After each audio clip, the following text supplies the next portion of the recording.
안녕하세요. 독서하고 생각을 말하는 독설입니다. 오늘의 책은 누가 창의력을 죽이는가 라는 책입니다. 바로 요약된 내용 말씀드리겠습니다. 창의력이라는 건 말이죠, 정해진 건 없다고 인정하고 내가 생각하는 옳은 방식을 행하는 게 아닌가 생각을 합니다. 물론 자기가 생각하는 옳은 방식에는 반드시 필히 남에게 피해가 되지 않아야 한다는 점을 명심을 해야겠고요. 부모로서 아이에게 교육도 그렇고 정해진 교육과 숙제와 시험들, 저는 그것들이 참 큰 도움이 되는 게 아니라고 생각을 해요. 어릴 적 과학책에서 보았던 혀의 맛지도는 혀의 앞부분은 단맛, 뒷부분은 쓴맛을 느낀다고 했는데 참 이상해요. 혀의 어떤 부분에서도 단맛이 느껴지고 혀가 아닌 혀와 연결된 부분도 약간의 맛이 느껴지거든요. 쓴맛도 혀의 어느 부분에서도 느껴지고요. 이런 교육에서 어떤 부분을 목적으로 학생들에게 알려주려고 하는 부분이 무엇인지 전혀 감이 안 왔네요. 당시에 저는 시험 점수에만 혈안이 되었었죠. 결국 본질은 창의성이네요. 우리가 사는 삶은 결국 서로 행복해지기 위함이 아닐까 생각을 합니다. 나의 행복, 너의 행복, 우리의 행복이죠. 남에게 도움이 되고 나에게 도움이 되는 그런 삶이죠. 그래서 더더욱 도움이 되기 위해서는 문제를 해결해 줘야 하는데요. 그건 창의성에서 나오거든요. 창의성은 수동적이고 억압된 환경에서는 절대 나오지 않죠. 학교에서 배운 것만으로는 세상을 살아가기에는 문제를 해결하기 위한 다양한 변수를 대응하기 어렵습니다. 다양한 문제를 해결할 연습을 해야 할 것이에요. 그런 동기부여가 되어야 할 것이고요.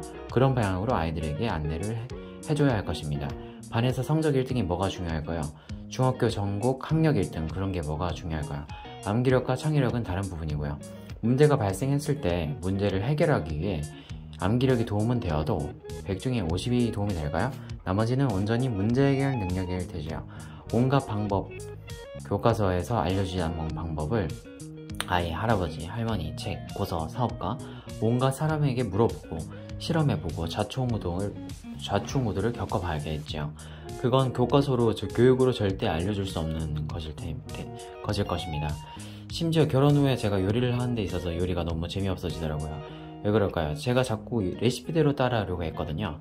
수제비를 하는데 레시피상 준비 재료로 적힌 국물 맛을 내는 대파가 냉장고에 없었던 거죠. 사러 갈까 하다가 문득 생각이 들더라고요. 레시피대로 따라하는 건 너무 재미가 없으니 너무 수동적으로 되고, 원시시대 사람들은 이런 요리법을 알고 수제비를 했을까라는 생각이 들었어요. 그래서 그저 제 감대로 양파, 호박, 당근을 썰고 멸치 육수를 우려내고 넣는 순서는 제가 상상하는 것에 맞게 그냥 넣었어요. 당근이 설 익으면 다음에는 좀 더 앞에 넣으면 되죠. 레시피대로 하는 요리는 맛있는데요. 무엇보다 문제는 요리사가 재미가 없어요. 저는 차라리 요리는 맛이 없어도 요리를 좋아하는, 꾸준히 요리를 한 사람이 될래요. 그러다 보면 차츰차츰 늘어나겠죠, 실력이요. 물론 레시피를 아예 안 보고 완전히 창조하라는 말은 아닙니다. 물론 창조는 모방으로부터 나오는 건 맞아요.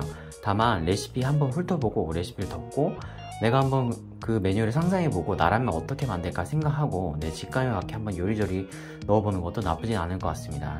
제가 직접 선택하는 건 너무 재미가 있죠.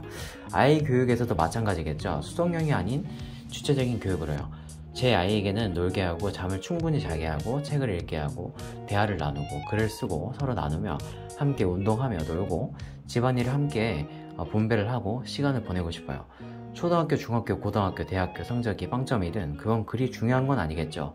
어떤 문제가 발생을 했을 때 함께 머리를 맞대고 서로 의견을 나눠볼 거예요. 그리고 고민을 해볼 겁니다. 방법을 찾으려 어떤 방법이든 갖가지로 확인해 볼 거예요. 그런 것의 의지와 동기부여가 저는 창의성이자 문제 해결 능력이라고 생각을 합니다. 문제 해결 능력은 어찌 보면 창의성이고 의지이고 동기부여이고, 그런 어쩌면 간절함이라는 감정이 아닐까 저는 생각을 합니다. 교과서처럼 정해진 건 없습니다. 이상입니다. 들어주셔서 감사합니다.